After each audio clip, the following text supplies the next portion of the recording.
Le débat de France 24 et les députés ici en France qui terminent donc aujourd'hui l'examen du projet de loi antiterroriste voulu par le gouvernement pour succéder à l'état d'urgence qui expire le 1er novembre prochain. C'est du moins le souhait du président de la République Emmanuel Macron. Un état d'urgence qui aura été renouvelé 6 fois depuis les attentats du Bataclan et des terrasses. On va en parler avec ici même Raphaël Kampf, avocat au barreau de Paris.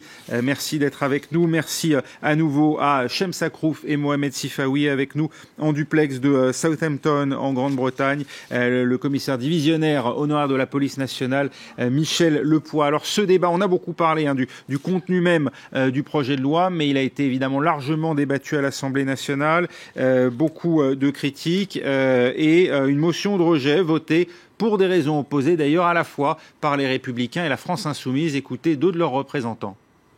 Et pourtant, une loi de désarmement que nous propose aujourd'hui le président de la République et son gouvernement, en nous appelant à sortir de l'état d'urgence. Le président Emmanuel Macron affaiblit la France et diminue la protection des Français. Le groupe de la France Insoumise va voter cette motion de rejet, mais pour les raisons exactement à l'opposé de celles présentées par notre collègue, et je vais vous expliquer pourquoi. Il y a une cohérence dans la présentation qu'a faite notre collègue M. Larrivé, d'aller jusqu'au bout de la logique de l'état d'urgence. Et l'incohérence, elle est effectivement dans la majorité, dans le gouvernement, de vouloir remettre en cause de manière si grave l'état de droit. Mohamed Sifawi, d'un côté, on a la France Insoumise qui accuse le gouvernement de remettre en cause l'état de droit. De l'autre côté, les Républicains qui, eux, veulent aller beaucoup plus loin. Ils sont pour un système de rétention administrative des individus soupçonnés de terrorisme, autrement dit des fichiers S. Est-ce que ce serait un moyen là, de lutter contre le terrorisme ? D'abord, je ne vais pas commenter de la politique politicienne, du petit jeu comme ça, la petite tambouille politique de l'Assemblée. Non, mais ce sont aussi des propositions. Pour vous, elles sont opérantes ou pas du tout ? En fait, il y a surtout des postures. Parce que, encore une fois, les lois qui existent, qui existaient jusque-là, étaient suffisantes pour arrêter les attentats qui ont eu lieu jusque-là. Donc, soyons très clairs. Ce n'est pas tant une question de loi. Les questions de loi, même y compris les plus contestées, celles qui inquiètent, etc., je pense notamment aux perquisitions administratives, ces lois, objectivement, ont permis de déjouer des attentats. Je pense notamment à l'attentat qui devait avoir lieu à Marseille et qui devait viser un ou deux candidats à l'élection présidentielle et qui a été déjoué grâce à une enquête qui avait commencé lors d'une perquisition administrative. Donc, il ne faut pas toujours jeter l'eau avec... Mais est-ce que c'est l'exemple, justement, qui d'une certaine manière, confirme la règle ou... Oui, ouais. C'est un des exemples. Il y a eu d'autres attentats, ou en tout cas des affaires, des dossiers qui ont été déjoués, enfin des attentats, des tentatives d'attentats qui ont été déjoués grâce à ces perquisitions. Il y a aussi des dossiers dont on ignore le contenu, parce que ce sont des enquêtes qui ont vocation à rester sérieuses, confidentielles, qui ont pu être élaborées grâce aussi à cette manne d'informations qui a été récupérée lors de certaines perquisitions administratives qui, le plus souvent, parce qu'il faut être honnête, le plus souvent ont visé des gens qui avaient des choses à se reprocher et des choses, non pas en général à se reprocher, des gens à se reprocher dans le domaine du terrorisme islamiste. Donc ça, on ne peut pas le croire. C'est pas parce qu'il y a eu un cas, une dérive d'un préfet. Parce que c'est pas parce qu'il y a un cas d'un dérive d'un préfet quelque part, ce n'est pas parce qu'il y a deux personnes qui ont été défendues probablement par un avocat très honnête, très démocrate, très attaché aux libertés individuelles comme nous tous ou la plupart d'entre nous, que la loi est à jeter. Ce sont les gens qui ont failli. En l'occurrence, le préfet qui a eu une mauvaise utilisation de la loi qui doit sauter. C'est pas la loi. Mais aller jusqu'à placer en rétention sur simple décision administrative tous les fichiers S, ou voire même expulser les fichiers S étrangers, comme le souhaite une partie de la droite et de l'extrême droite, vous dites ça ne sert à rien, a fortiori. On le comprend bien. Mais parce que c'est ridicule. Si vous voulez, il ne faut pas qu'on tombe dans un débat entre la droite la plus bête du monde et la gauche la plus bête du monde. Il faut être nourri d'abord du corpus républicain et démocratique pour apporter des réponses adaptées à la menace.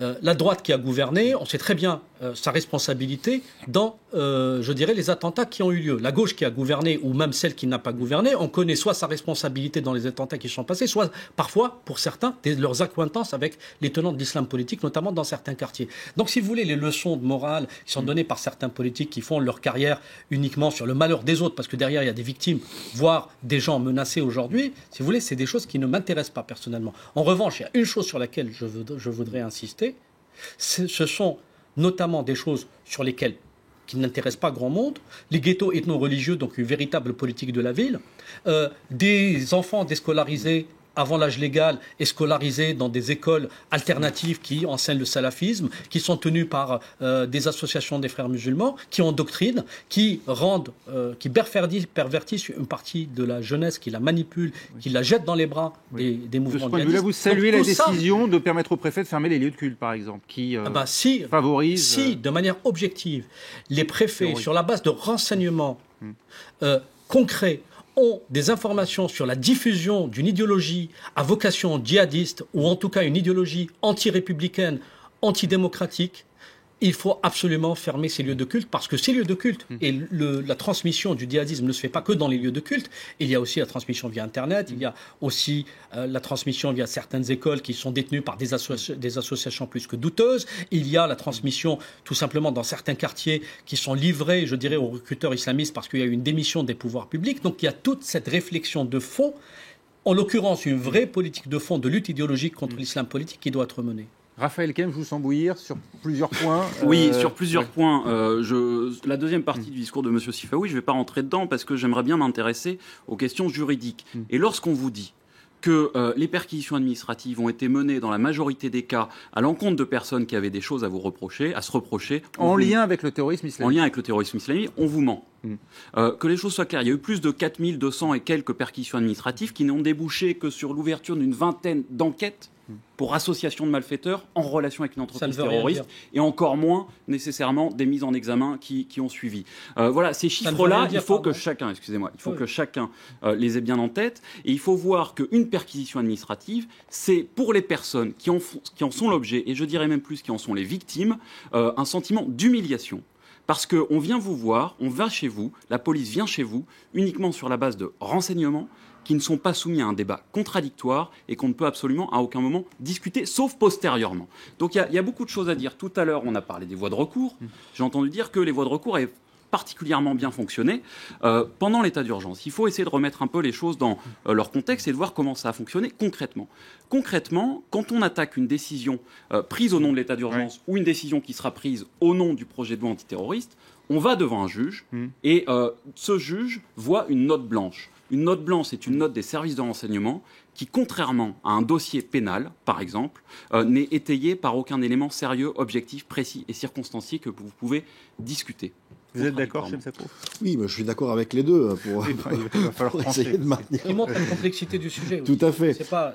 Pardonnez-moi, mais Mohamed Sifaoui, vous dites que ce n'est pas simplement le fait que 20 personnes ont été ensuite poursuivies pour... Tout à fait. Ça, je suis dans votre sens. Vous dites je vous rejoins également. Parce que ça collecte du renseignement. Et le fait de collecter des renseignements, ça n'a aucune traduction.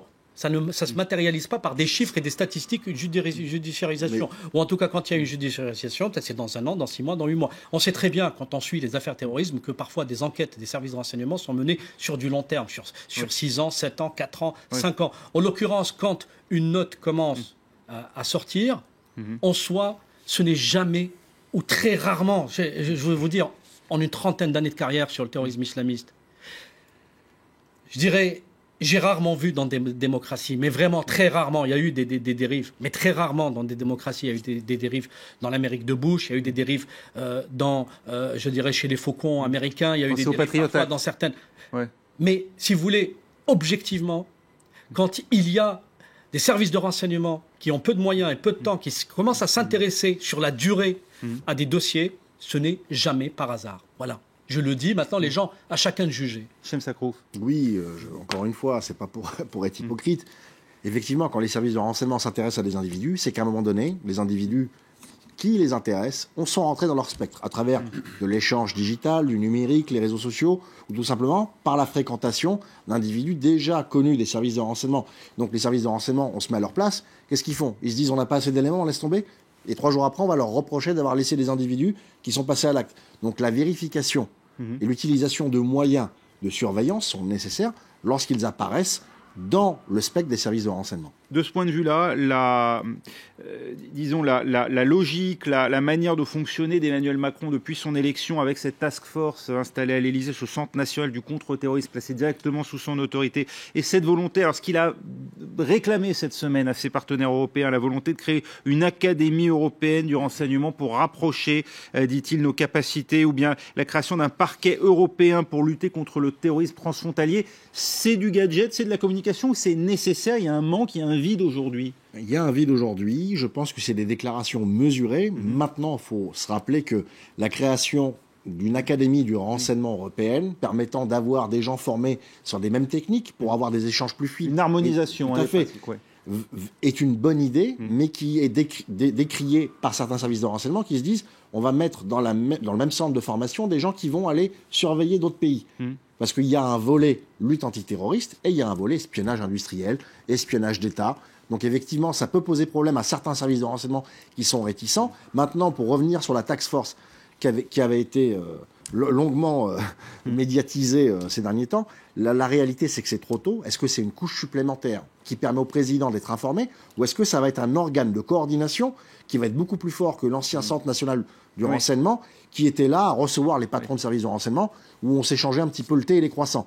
Donc la réalité c'est est-ce que ça va être un mini Est-ce qu'on fait juste remonter l'information? Est-ce que c'est un mieux descendre la décision à l'américaine où la DGSE, la DGSI, la DNROD, les différents services de renseignement vont avoir un chef d'orchestre qui va leur dire voilà, accentuer dans tel ou tel domaine. Et ça, c'est nécessaire. Ça, c'est nécessaire pour le partage. Parce qu'encore une fois, on parlait de guerre des services. Ce qui a permis les attentats du 11 septembre, c'est que les agences de renseignement américaines avaient tout un morceau du puzzle. Il y avait des trous dans la raquette. Bien évidemment. Et le fait d'avoir cet organe dans les mains du président donne plus de force si effectivement c'est un organe de coordination et de contrôle. Mohamed Sifawi. Juste sur un point de détail, on voit souvent dans des pays une difficulté à faire travailler et faire coexister de manière intelligente et efficace des services de renseignement différents. Dans un même pays. Le renseignement, il faut le rappeler, c'est quand même le symbole par excellence de la souveraineté nationale. Donc imaginez, quand il est difficile de faire coexister des services de renseignement dans un même pays, imaginez les faire coexister, les faire travailler ensemble dans plusieurs pays différents, sous l'autorité de leurs présidents différents, de leurs chefs d'État différents, avec des orientations et des colorations politiques différentes, parfois antagonistes. Et c'est justement pour ça que si cette création d'académie donne le pas ensuite à une agence de lutte antiterroriste européenne, on sort du cadre d'espionnage entre pays et on se focalise sur des gens qui ne vont pas s'arrêter en Belgique parce qu'on n'a pas les autorisations ou parce que les gens ils étaient à Chypre. Vous voyez ce que je veux dire? Donc ça peut être une bonne idée, encore une fois, il faut savoir bien le faire. On va en parler dans un instant. Michel Lepoix, vous êtes toujours avec nous en direct de Southampton. On sent que le renseignement, c'est quand même la pierre angulaire de cette lutte contre le terrorisme. Peut-être davantage encore, d'ailleurs, que ce qui est permis par ce projet de loi antiterroriste. Est-ce que vous êtes d'accord? Eh bien, écoutez, oui, je suis globalement d'accord avec ce qui vient d'être dit. Juste pour revenir sur la réalité de ce que sont les perquisitions administratives, etc., par rapport à ce qu'a dit Maître Kempf, je ne partage pas tout à fait son analyse, vous le comprenez bien, parce que même on n'est pas dans une culture du résultat pour ça, et même s'il y a un certain nombre d'opérations qui sont menées et qui ne donnent pas toujours les résultats souhaités, il est bon, en tous les cas, au niveau des services de police et de gendarmerie, qu'elles soient menées. Ceci étant, comme l'a souligné l'interlocuteur précédent, je crois que une des pierres angulaires de la lutte contre le terrorisme, c'est effectivement le renseignement. Et, comme on l'a dit et souligné, la coordination de ce renseignement qui, manifestement, jusqu'à il y a quelque temps, en France, et c'est le cas ailleurs, dans d'autres pays bien sûr, pêche par le fait qu'on est, si on peut dire, dans différentes chapelles, différents services d'origine, la police nationale, l'armée, qui joue un rôle très important. Et on voit bien qu'il y a parfois des querelles de services qui d'ailleurs trouvent leur justification si on analyse les choses, mais qui méritent tout de même une coordination. Il semble que l'actuel président de la République, par la réforme qu'il a instaurée il y a peu de temps, a souhaité que cette coordination soit réelle et qu'elle soit à son niveau. Alors moi, je ne ferai pas de commentaires sur les intentions du président de la République, d'ailleurs je ne les connais pas, mais en tous les cas, il est certain que cette coordination était nécessaire, à condition, bien évidemment, qu'elle débouche sur des actions précises, même si elles prennent du temps, et qu'elles soient programmées dans le temps et avec le maximum d'efficacité sur le terrain. C'est ce que recherchent les fonctionnaires de police et les militaires qui sont sur le terrain et qui ont besoin que les décisions ne soient pas des décisions uniquement, encore une fois, d'églises différentes, mais qui arrivent à quelque chose de précis. Oui. Alors, Raphaël Kempf. Oui, alors de ce que j'entends depuis quelques minutes autour de cette table, j'ai l'impression qu'on accorde, ou vous accordez, une voire une trop grande confiance aux services de renseignement. Et il faut bien se rendre compte qu'un officier des renseignements, un policier des renseignements, c'est quelqu'un qui, comme vous et moi, peut à un moment donné se tromper. Et malheureusement, il n'existe pas dans l'état actuel du droit des contre-pouvoirs et des règles juridiques suffisantes pour éviter que des personnes et certains de nos concitoyens aient à subir les conséquences négatives d'une erreur des services de renseignement. Et je reviens sur cette histoire de note blanche parce qu'elle est symptomatique. Une note blanche, encore une fois, c'est quelque chose qui est rédigé par les services de renseignement et on ne peut pas en discuter. À la limite, si vous venez me dire que le renseignement, il est là et il se base sur telle chose ou sur telle chose, là, je peux en discuter dans le cadre d'un débat contradictoire devant un juge qui pourra exercer réellement une mission de contre-pouvoir. Mais en l'état, ça ne fonctionne pas. Et quand j'entends, il y a quelques minutes, que finalement, les gens qui sont visés par les services de renseignement, ils ont quelque chose à se reprocher, c'est l'idée qu'il n'y a pas de fumée sans feu. Qui, à mon avis, cette idée-là, c'est une idée fondamentalement antidémocratique et qui va à l'inverse de ce qui fait un peu le cœur de notre démocratie et de notre état de droit. Je me permets de rebondir. Oui, je suis d'accord avec vous. Moi, je pense qu'il faut argumenter par rapport à une autorité pour le pourquoi du comment. Pourquoi on contrôle telle personne? Pourquoi on mène des perquisitions? On ne peut pas juste sur la parole d'un agent qui peut se tromper encore une fois, qui n'a pas besoin de prouver d'où viennent ces éléments, mener ou jeter comme ça en pâture des individus vers la justice. Mais maintenant, encore une fois, il faut se mettre dans la peau des services de renseignement qui luttent de manière délicate. C'est donc imaginer le nombre de filatures, de surveillance. Et donc, il faut trouver le bon équilibre. Et pour éviter justement ce type d'erreur, il faut accentuer la création de l'inspection des services pour contrôler le travail tel qu'il est mené par les services de renseignement pour qu'ils rendent des comptes. Je voudrais qu'on dise un mot quand même aussi, puisque en marge, Emmanuel Macron était censé faire un discours aujourd'hui devant la police. Il est reporté au 18 octobre, pour cause notamment de grogne dans les rangs de certains policiers, en tout cas d'un syndicat de police, le principal, le syndicat Alliance, qui a décidé donc de ne pas assister aujourd'hui à ce discours qui était censé faire le président de la République lors de ce déplacement. Écoutez le responsable sud-est du syndicat Alliance justement expliquer la position des policiers.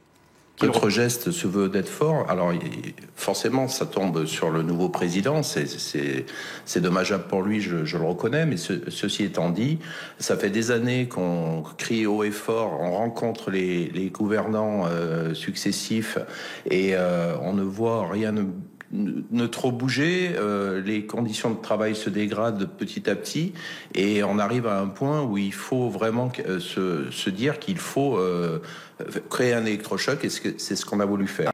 Voilà, des policiers qui se plaignent de surmenage, des CRS, c'était récemment, qui faisaient aussi état de leur mécontentement avec des arrêts de travail. On le sait, les militaires eux-mêmes se retrouvent souvent en première ligne, ciblés, visés directement dans le cadre d'attentats. Ça a été le cas dans toute une série d'attaques au Louvre, Orly, le Valois ou encore au Châtelet récemment. Est-ce qu'il y a un ras-le-bol aujourd'hui, Michel Lepoix, qui pèse sur les policiers et qui est aussi contraint d'une certaine manière la lutte antiterroriste?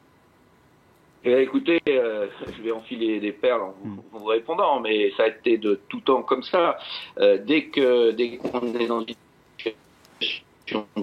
Bien évidemment, on demande beaucoup aux forces de police, et c'est bien normal, aux policiers, aux gendarmes, on leur demande beaucoup, et à la sortie, quoi qu'on fasse comme progrès, et on en fait sur le plan technique et tout, il faut des hommes et des femmes qui travaillent dans de bonnes conditions. Donc, bien évidemment, qu'il s'agit d'une problématique, une équation à résoudre, qui est pas simple dans les circonstances actuelles, mais de ce que moi j'ai comme retour des gens qui sont sur le terrain, il y a effectivement par moment un ras-le-bol dans la mesure où tout n'est pas, on a l'impression que tout n'est pas fait pour faciliter un travail qui est difficile. Mais néanmoins. Oui, on demande trop aux policiers, Chem Sakrouf, et aussi aux militaires. Il y a beaucoup de critiques sur l'opération Sentinelle. Beaucoup de spécialistes estiment ce n'est pas la mission des militaires de patrouiller sur le territoire et de s'exposer donc en tant que cible. Oui, alors je ne vais pas trop parler de ce que ressentent les policiers. Moi, je suis un ancien militaire et je peux vous dire qu'effectivement, les militaires se sentent inutiles par rapport à leur mission qui leur a signée. Ils ne se sont pas engagés pour ça. Donc, le fait de récupérer 7000 militaires pour venir occuper des postes à pourvoir de la police ou de la gendarmerie, c'est peut-être des gens qu'il va falloir recruter. Le rôle du militaire, c'est d'aller protéger les intérêts français ou de nos concitoyens à l'étranger ou d'aller mener des guerres. Donc effectivement, entre l'argent, le fait qu'on les envoie n'importe où, parce que les militaires, bien évidemment, avec le devoir de réserve, n'ont pas le droit de s'exprimer, encore une fois, ils sont au bout du rouleau en termes de fatigue et mal rémunérés. Donc ça, il faut le prendre en compte. Un mot rapidement, Raphaël. Oui, très rapidement. Je suis convaincu que les policiers seraient plus respectés par nos concitoyens si on ne les affectait pas à des tâches qui n'ont rien à voir avec leur mission. Et un exemple, un seul, par rapport à ce projet de loi qui, à mon avis, méprise le travail policier et ce qu'il doit être. Cette loi dite antiterroriste augmente les cas dans lesquels peuvent être procédés à des contrôles d'identité, aux abords des gares par exemple, ou pendant des périodes plus étendues dans le temps. Et ça, c'est pas bon pour c'est pas bon parce que le respect des citoyens vers les polices, ça fait partie quand même très concrètement, la loi française, et c'est heureux, prévoit des conditions pour que la police puisse contrôler votre identité. Il suffit de se rendre au tribunal de grande instance de Paris tous les jours dans une petite salle où on juge les étrangers qui sont en rétention administrative. On se rend compte à ce moment-là que tous les jours, des lois telles que celle qui est votée actuellement au Parlement sont utilisées, non pas pour chasser des terroristes, mais pour interpeller des personnes qui sont en situation irrégulière. Et c'est un problème. Merci Raphaël Kempf, merci à Chem Sakrouf, merci à vous, à Mohamed Sifaoui également, et à Michel Lepoix avec nous en direct du Royaume-Uni pendant toute cette émission, d'avoir bien voulu participer à ce débat. L'actualité continue tout de suite avec un œil sur les médias.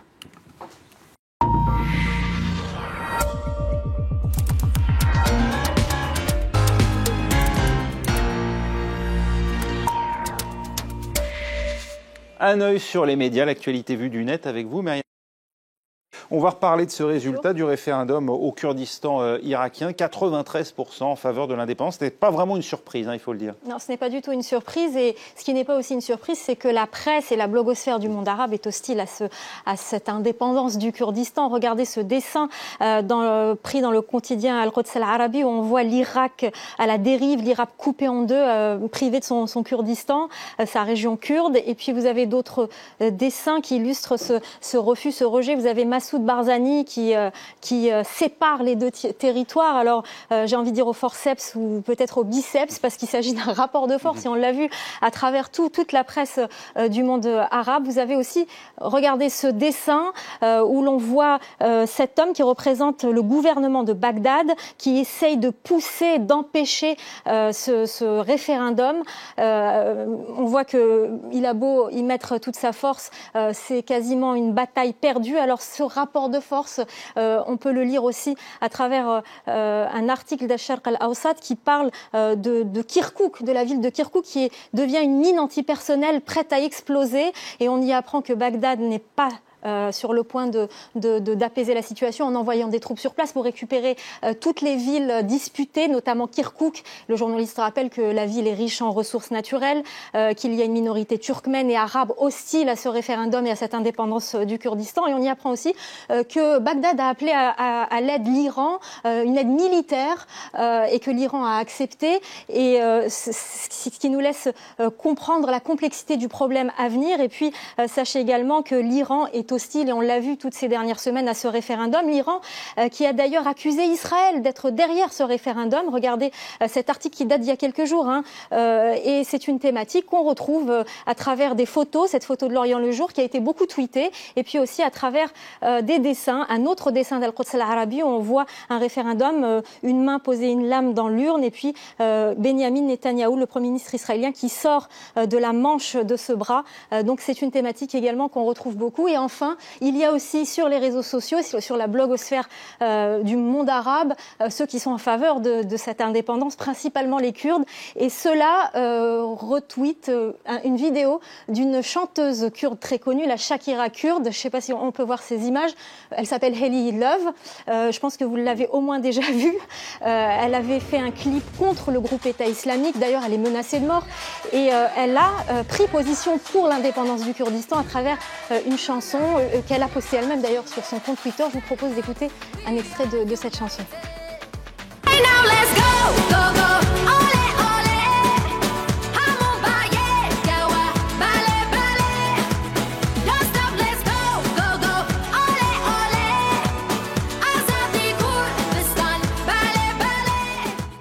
Voilà, c'est Azadeh Kurdistan qui veut dire liberté au Kurdistan. Voilà pour ce post et cette musique de la Shakira kurde. Voilà, un clip pour l'honneur des Peshmerga. Merci beaucoup, Myriam Amelal. C'était un œil sur les médias. Restez avec nous tout de suite. Un nouveau journal sur France 24.